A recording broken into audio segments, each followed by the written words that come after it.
I said, because it's not that one is right and one is wrong, it's apples and oranges. And what I used to describe that,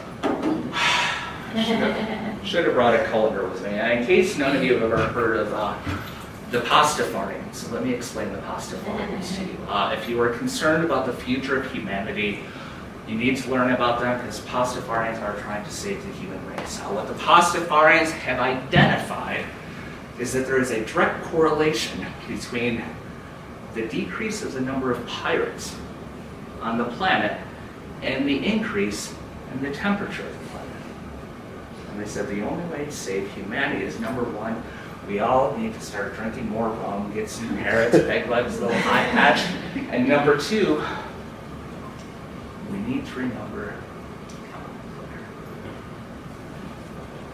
this great deity. If you have never met the flying spaghetti monster before, let me introduce you to his. This is the religious document of Pastafari. This was found in a child's desk. This is their holy book where it shows creation. When the great flying spaghetti monster came in on the first day, where he created trees, he created mountains, he created midgets, he was pleased with his creation, and he rested. But on the second day, he created pirates. Because he loves humanity so much, because he knew that pirates would keep the global temperature down. And they say, since people more and more have forgotten about the great flying spaghetti monster, is he's intentionally killing off pirates. And every time that scientists think that they've figured out numbers for global warming, he taps them on one shoulder with his noodle appendage, they turn around, and with the other noodle, he sneaks around and he changes all the numbers. They said science can never figure this out. What we all have to do is have great faith in the flying spaghetti monster and dress as pirates, and humanity will be saved. And I say to people, I'm like, what's wrong with that statement? And they're like, well, this and this and this. And I said, absolutely nothing. I said, I grew up and still, depending on what you taught me, I believe some old guy with a beard climbed to the top of the mountain, talked to a burning bush, and then carried stone tablets down. I'm like, and that's cool. What do I have evidence for that? Absolutely nothing. And you know what? That's okay. It's a statement of faith. And I said, so if somebody wants to believe in the great flying spaghetti monster and all of these things, I said, that's okay as well.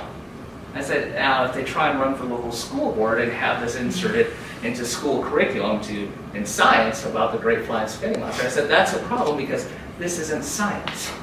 I said, but it's a statement of faith, and therefore, it gives students a comfort zone where they can, oh, okay, so it's okay that I believe in this, and I can also believe in this, and that doesn't have to come in conflict. It's apples and oranges.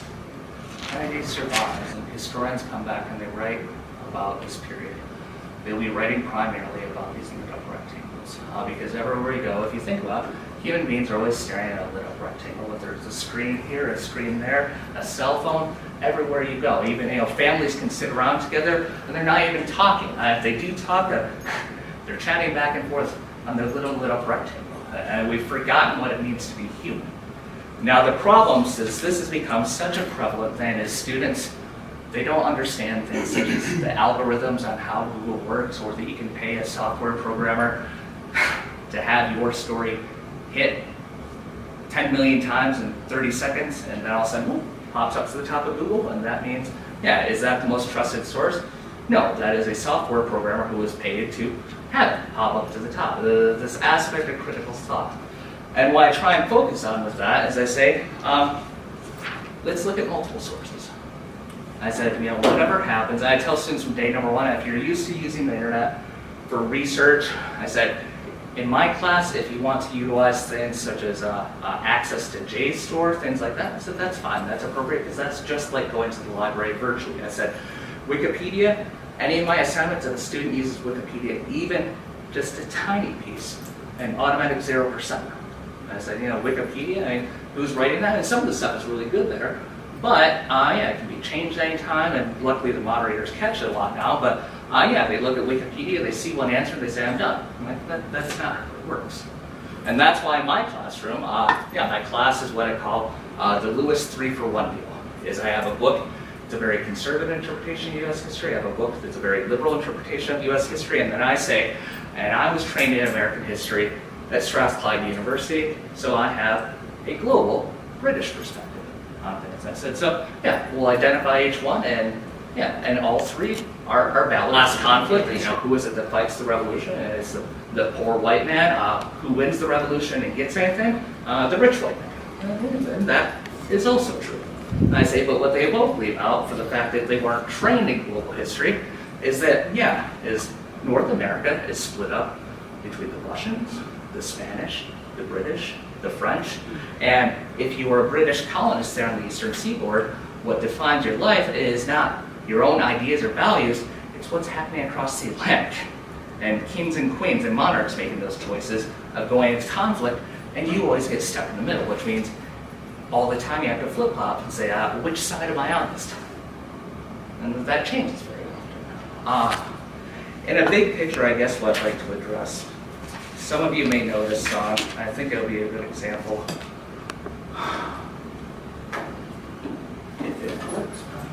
I'm learning new.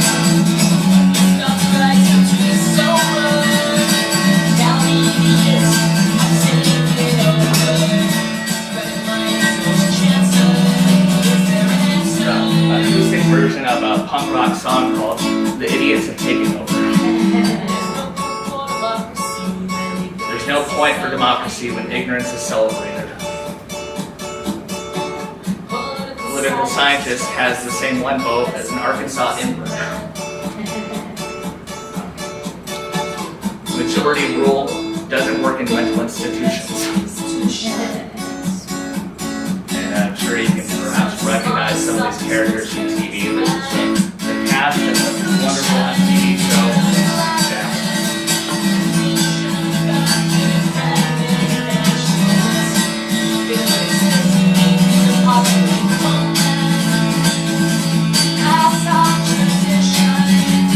On the one hand,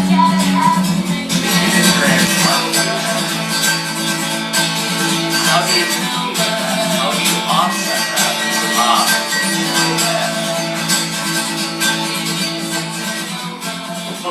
What I try to remind them on a global perspective, I say, number one, you now live in a globalized market, globalized society, you're competing with people all over the world for jobs. I said one of the things that's a little bit different than America compared to a lot of other places is in a lot of other places, particularly in high school, what it means to be cool is you're the smart kid in class.